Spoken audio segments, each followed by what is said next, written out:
നമസ്കാരം സുഹൃത്തുക്കളെ, space safari ചാനലിലേക്ക് എല്ലാവർക്കും സ്വാഗതം. നമ്മൾ ഇന്ന് ജീവിക്കുന്ന ഭൂമി സൗന്ദര്യം കൊണ്ട് മാത്രമല്ല, നിഗൂഢതകൾ കൊണ്ടും നിറഞ്ഞതാണ്. ശാസ്ത്രത്തിന് പോലും ഇന്നും കൃത്യമായി വിശദീകരിക്കാൻ കഴിയാത്ത ചില സ്ഥലങ്ങൾ നമ്മുടെ ഭൂമിയിലുണ്ട്. കത്തുന്ന അഗ്നിഗർഭം മുതൽ രക്തമൊഴുകുന്ന വെള്ളച്ചാട്ടങ്ങൾ വരെ. ഇന്ന് നമ്മൾ പോകുന്നത് അത്തരത്തിലുള്ള ചില വിചിത്രമായ സ്ഥലങ്ങളിലേക്കാണ്. ഈ വീഡിയോയുടെ അവസാനം എത്തുമ്പോൾ നിങ്ങൾ സ്വയം ചോദിക്കുക, ഇതൊക്കെ സത്യമാണോ എന്ന്. നമുക്ക് തുടങ്ങാം. നരകത്തിന്റെ വാതിൽ. ഭൂമി നരകത്തിലേക്കൊരു വാതിലുണ്ടോ? തുർക്ക്മെനിസ്ഥാനിലെ താഴക്കും മരുഭൂമിയിലേക്ക് നോക്കിയാൽ നിങ്ങൾക്കത് കാണാം. 1971 ഈ കഥ തുടങ്ങുന്നത്. സോവിയറ്റ് യൂണിയന്റെ ശാസ്ത്രജ്ഞർ ഗ്യാസ് പര്യവേഷണത്തിനായി ഇവിടെ ഡ്രില്ലിംഗ് നടത്തി. എന്നാൽ അപ്രതീക്ഷിതമായി മണ്ണിടിഞ്ഞു താഴുകയും 70 മീറ്റർ വീതിയുള്ള ഒരു വലിയ ഗർത്തം രൂപപ്പെടുകയും ചെയ്തു. അപകടകാരിയായ മീഥേൽ ഗ്യാസ് പുറത്തു വരുന്നത് തടയാൻ അവർ അതിന് തീയിട്ടു. ഏതാനും ദിവസങ്ങൾക്കുള്ളിൽ തീ അണയുമെന്നായിരുന്നു അവർ കരുതിയത്. എന്നാൽ ആ തീ ഇന്നും കത്തുന്നു. 50 വർഷത്തിലേറെയായി അണയാത്ത ഈ ഗർത്തത്തെ ഇന്ന് ഡോർ ടു ഹെൽ എന്ന് വിളിക്കുന്നു. അടുത്തതായി മരണത്തിന്റെ ദ്വീപ്. മനോഹരമായ ഒരു ബീച്ചിൽ പോയിരിക്കാൻ ആഗ്രഹമില്ലാത്തവർ ആരാണുള്ളത്? എന്നാൽ ബ്രസീലിലെ ഈ ദ്വീപിലേക്ക് പോകാൻ ആരും ധൈര്യപ്പെടില്ല. അതാണ് ഇൽഹ ഡി ഹിമാഡെഡ്രൻഡ്ര. ഇവിടെ ഓരോ ചതുരശ്ര മീറ്ററിലും കുറഞ്ഞത് ഒരു പാമ്പെങ്കിലും ഉണ്ടെന്നാണ് കണക്ക്. വെറുമൊരു പാമ്പല്ല, ലോകത്തിലെ ഏറ്റവും വിഷമുള്ള ഗോൾഡൻ ലാൻസ് ഹെഡ് പാമ്പുകൾ. മനുഷ്യൻ ഈ ദ്വീപിൽ ഇറങ്ങിയാൽ മരണം ഉറപ്പാണ്.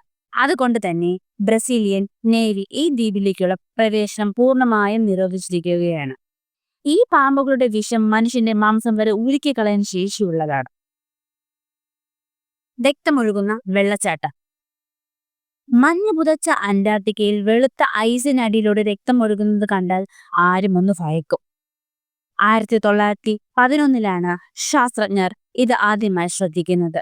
തുടക്കത്തിൽ ഇതിന് കാരണം ചുമന്ന നിറത്തിലുള്ള പായലുകൾ ആണെന്നാണ് കരുതിയത്. എന്നാൽ വർഷങ്ങൾക്ക് ശേഷം നടത്തിയ പഠനത്തിലാണ് തെളിഞ്ഞത് അവിടുത്തെ ഭൂഗർഭ തടാകങ്ങളിൽ ഇരുമ്പിന്റെ അംശം വളരെ കൂടുതലാണ്. ഈ ഇരുമ്പ് വായുമായി സമ്പർക്കത്തിൽ വരുമ്പോൾ ഓക്സിഡേഷൻ നടന്ന് ചുവപ്പ് നിറമാകുന്നു. അങ്ങനെയാണ് രക്തമൊഴുകുന്ന വെള്ളച്ചാട്ടം ഉണ്ടാകുന്നത്. ഏലിയൻ ദ്വീപ്. യമനിലെ സോക്രോത്ത ദ്വീപിൽ എത്തിയാൽ നിങ്ങൾ വിചാരിക്കും നിങ്ങൾ ഒരു ഏലിയൻ ഗ്രഹത്തിൽ എത്തിയിരുന്ന്. ഇവിടുത്തെ മരങ്ങൾ ലോകത്ത് മറ്റൊരിടത്തും കാണാൻ കഴിയില്ല.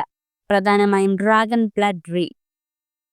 ഒരു വലിയ കുട നിവർത്തി വച്ചതുപോലെ ഇരിക്കുന്ന ഈ മരങ്ങൾ മുറിച്ച രക്തം പോലെ ഒഴുകുന്ന ചുമന്ന ദ്രാവകം വരും. ഈ ദ്രാവകം പണ്ട് ഔഷധമായും ചായമായും ഉപയോഗിച്ചിരുന്നു. അസ്ഥികുടങ്ങളുടെ തടാകം. നമ്മുടെ ഇന്ത്യയിലുമുണ്ട് ഇത്തരം ഒരു വിചിത്രമായ സ്ഥലം. ഉത്തരാഖണ്ഡിലെ രൂപാകോട്ട് തടാകം. വേനൽക്കാലത്ത് ഇവിടത്തെ മഞ്ഞ് ഉരുക്കുമ്പോൾ തടാകത്തിന്റെ അടിത്തട്ടിൽ 100 കണക്കിന് വംശാസ്ഥികുടങ്ങൾ തെളിഞ്ഞു വരും. ആരാണിവർ? എങ്ങനെ മരിച്ചു? ആദ്യം കരുതിയത് യുദ്ധത്തിൽ മരിച്ചവരമ്മ. എന്നാൽ പിന്നീട് DNA ടെസ്റ്റിലൂടെ കണ്ടെത്തിയത് 9ാം നൂറ്റാണ്ടിൽ വലിയൊരു ആലിപ്പഴ വീഴ്ചയിൽപ്പെട്ട് കൊല്ലപ്പെട്ട തീർത്ഥാടകരാണ്. തലയോട്ടിലുള്ള മുറിവുകൾ ഇതിനൊരു തെളിവാണ്. ഈ ലിസ്റ്റിൽ ഏത് സ്ഥലമാണ് നിങ്ങളെ ഏറ്റവും കൂടുതൽ അത്ഭുതപ്പെടുത്തിയത്? താഴെ കമന്റ് ചെയ്യൂ. ഇതേപോലുള്ള രസകരമായ വീഡിയോകൾക്കായി ഇപ്പോൾ തന്നെ ചാനൽ സബ്സ്ക്രൈബ് ചെയ്യൂ. അടുത്ത വീഡിയോയിൽ വീണ്ടും കാണാം. നന്ദി.